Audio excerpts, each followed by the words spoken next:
Siz hozir dunyoning eng sirli tog'laridan biriga qarayapsiz.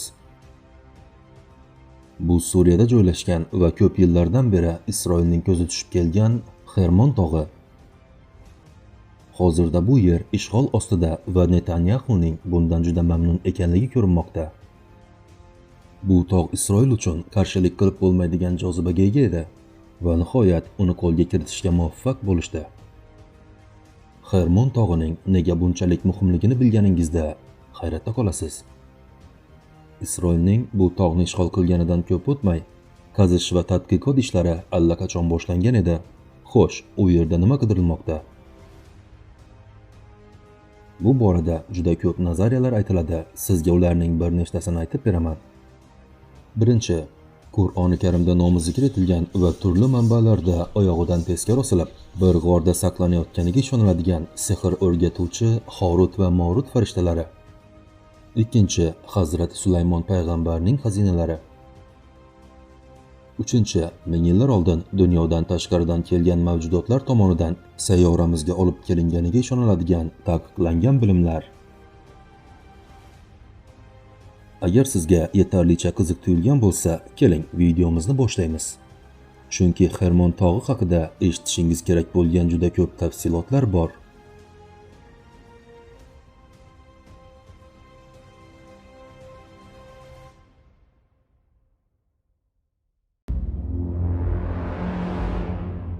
Sirlar ovchilari sirli videolar turkumining hayajonli yangi qismidan barchangizga salom. Bugungacha men ko'plab sirli tog'lar haqida izlandim va sizlar uchun ularning videolarini tayyorladim. Adiyamonda joylashgan Nemrut tog'i, Misrning Sinay yarim orolida joylashgan Sinay tog'i, Manisadagi Sipil tog'i, Kaylash tog'i, Qof tog'i va Arorat tog'i shular jumlasidan edi.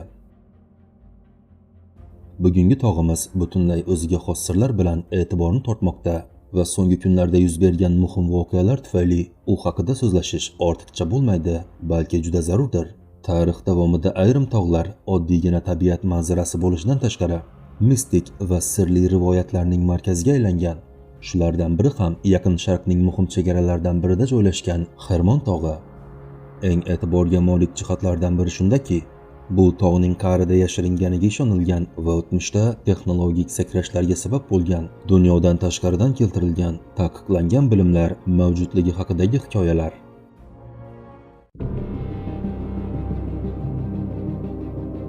Hattoki aytilishicha, minglab yillar avval insoniyat ushbu bilimlarni qo'lga kiritgani sababli kuchli rivojlanishni boshdan kechirgan, natijada izdan chiqib ketgan va buning oqibatida buyuk Nuh to'foni yuz bergan.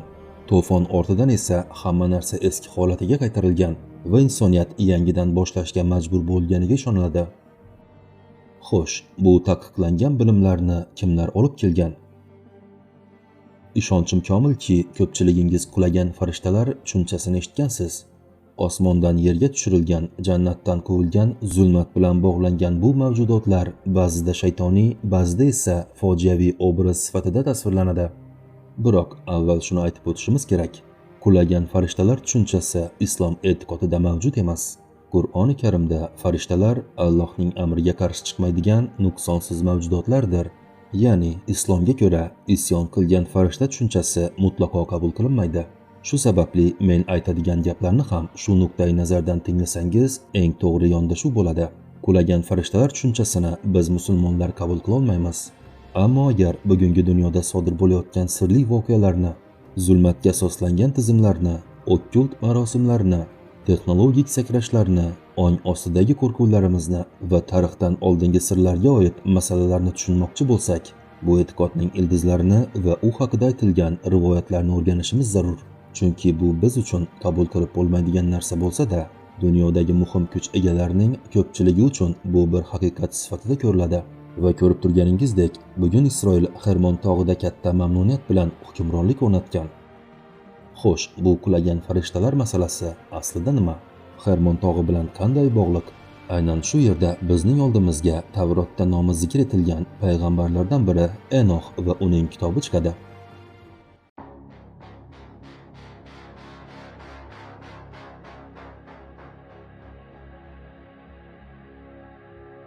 Islom an'analarida Enokning kitobi Enokning aslida Hazrati Idris alayhissalom ekanligiga ishoniladi. Qur'onda yuksak bir martabaga ko'tarilgan Hazrati Idris alayhissalomning osmonlarga chiqarilgani zikr qilinadi. Xuddi shunday voqea Tavrotda Enox haqida ham aytiladi va unda Xudo uni o'z huzuriga oldi degan ibora ishlatiladi. Aynan Enox kitobi esa bu yuksalishdan oldin sodir bo'lgan g'ayritabiiy bir voqeani batafsil hikoya qiladi. Farishtalar osmondan yerga qarashdi. Ular inson ayollarining go'zalligini ko'rib, o'zaro qasam ichishdi. Kelinglar, yerga tushaylik, inson ayollarini o'zimizga nikohlab olaylik va ulardan farzandlar tug'diraylik. Shu tariqa 200 nafar farishta ularning sardori Semayaza boshchiligida Hermon tog'ining cho'qqisiga tushadi. Mana shu joy bugungi Suriya hududida joylashgan Hermon tog'i. Yahudiy rivoyatlarida bu tog' ularning zulmatli qasam ichgan, muqaddas bo'lmagan joyi sifatida qaraladi. Hattoki Hermon so'zining o'zi ham ibroniy tilda la'natlash ma'nosidagi ildizdan kelib chiqqani aytiladi. Enox rivoyatlariga ko'ra, Watchers, ko'zchilar deb atalgan bu farishtalar nafaqat insonlarga ayon bo'ldi, balki ularga taqiqlangan bilimlarni ham o'rgatdi. Ayollarga jozibali taqinchoqlar yasashni, erkaklarga urush qurollarini yasashni, sehr va jodu qilishni, bashoratlarni o'qishni, o'simliklardan sehrli aralashmalar tayyorlashni, osmon jismlarining harakatidan kelajakni bashorat qilishni. Shu tariqa insoniyat osmondan kelgan mavjudotlar orqali tezlik bilan bilimga ega bo'ldi. Ammo bu bilim ilohiy emas, balki zulmatli bilim deb ta'riflandi. Bu qo'shilishlardan nefilmlar, ulkan maxluqlar tug'ildi. Ular vahshiy, rahmsiz, odamlarni yeb qo'yadigan dahshatli devlar edi. Xudo esa bu tartibdan g'azablandi, to'fon yubordi, farishtalarni zanjirlab qo'ydi, nefilmlarni esa butunlay yo'q qildi. Mana shu hikoya bugun Hermon tog'ini ishg'ol qilib olgan Isroil e'tiqodida ham muhim o'rin tutadi. Xo'sh, Qur'onda ismi zikr etilgan Horut va Morut farishtalari bu masalaning qaysi qismida turadi?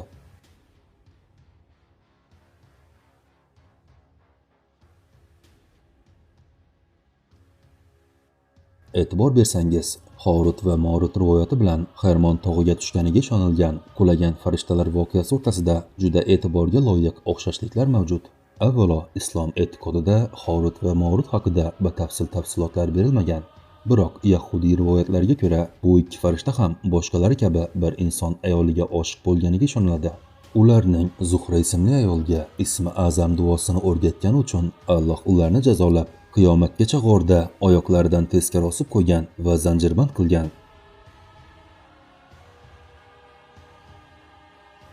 Zuhra esa ismi azam duosini tilga olgach osmonlarga ko'tarilgan, lekin bu katta gunoh bo'lgani sababli Alloh uni jazolab bir yulduzga aylantirgan.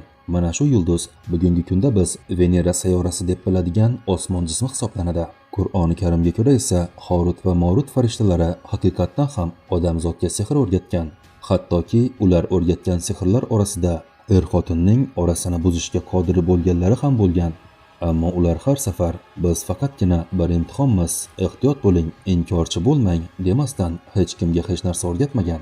Qolgan tafsilotlar Yahudiy e'tiqodidan kelib chiqqan bo'lib, islom nuqtai nazaridan qabul qilinmaydi. Biroq avval aytganimdek, bugungi kunda sodir bo'layotgan voqealar va tuzilmalarni tushunish uchun turli manbalardagi rivoyatlardan xabardor bo'lish zarar qilmaydi. Hermon tog'iga qaytadigan bo'lsak, rivoyatlarga ko'ra, Horut va Morut farishtalari hanuz bir g'orda osilgan holda qiyomatni kutib turibdi. Eng qiziq nuqtasi shuki, bu g'or bugungi Suriya hududida Damashq, Shom yaqinida joylashganiga ishoniladi.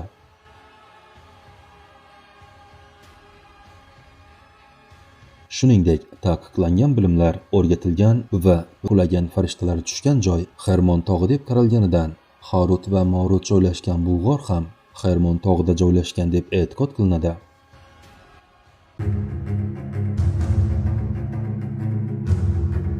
Mana Hermon tog'idagi sirli da'volarning asosi aynan shu rivoyatlar. Ehtimol Isroil Hermon tog'ida Horut va Morut izlarini kuzatayotgandir va ulardan hech qachon o'rganilmasligi kerak bo'lgan taqiqlangan bilimni qo'lga kiritish yo'lida izlanayotgan bo'lishi mumkin.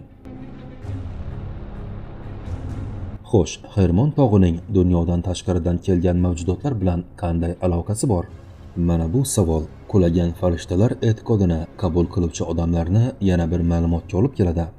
Agar farishtalar Allohning amridan chiqolmaydi va qulagan farishtalar bo'lmaydi, unda bu mavjudotlar aslida sayyoramizga tashrif buyurgan boshqa dunyo mavjudotlari bo'lishi va insonlar ularni farishta yoki boshqa xudolar deb o'ylagan bo'lishi mumkin. Shu nuqtadan ishimiz Anunnakilarga borib taqaladi. Ya'ni qadimgi Shumer, Akkad, Ossuriya va Bobillik mifologiyalarida tilga olingan xudolar guruhi. Sumer tabletlaridagi Anunnaki haqidagi rivoyatlar bilan qulagan farishtalar e'tiqodi o'rtasida o'xshashliklar bor. Sumer tabletlari aytishicha, osmondan tushgan mavjudotlar insonlarga bilim berib, ularga dehqonchilik, astronomiya, metall ishlashni o'rgatgan. Ba'zilarga ko'ra, bu mavjudotlar sayyoramizga tashqaridan kelgan ilg'or sivilizatsiyaning vakillari bo'lgan. Hatto ular xudo deb ham e'lon qilingan. Ya'ni insonlar farishta yoki xudo deb o'ylagan bu mavjudotlar aslida o'zga dunyoning ongli mavjudotlarini ifodalovchi ramziy tasvirlarmi? Bu sirlardan bugungacha ham aniq javob yo'q va aynan shu sirlarga duch kelgan tartibning izlari Hermon tog'ining cho'qqisida saqlanib qolganiga ishonadigan Isroil shu sababli bu hududda allaqachon tadqiqotlar boshladi. Isroil mudofaa vaziri Suriyadagi ishg'olni doimiy qilish uchun tayyorgarlik ko'rayotganlarini aytganidan so'ng bizning qo'shinimiz Hermon tog'ida muddatsiz qoladi deb e'lon qildi. Ammo albatta Hermon tog'i haqidagi iddaolar bular bilan cheklanib qolmaydi. Eng e'tiborli nazariyalardan yana biri shuki, Isroil Hermon tog'ida Hazrat Sulaymon alayhissalomning xazinasini qidirmoqda.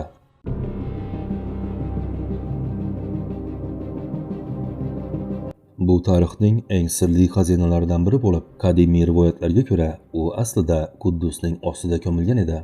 Ba'zilar uni oddiy boylik, cheksiz oltin va qimmatbaho toshlar sifatida tasavvur qiladi, ammo boshqalar bu xazinani ilohiy bilimlarga eltuvchi kalit deb bilishadi. E'tiqodga ko'ra, bu xazina faqat oltin va zebu ziynatdan iborat emas, balki donolik, qadimiy yozuvlar, muqaddas muhrlar, kuch beruvchi maxfiy narsalar va ilohiy sirlarni ham o'z ichiga oladi. Hazrat Sulaymon nafaqat payg'ambar, balki qudratli shoh edi. Qur'onda ham, Tavrotda ham u jinlarni, shamolni va hayvonlarni boshqara olgan payg'ambar sifatida zikr qilinadi.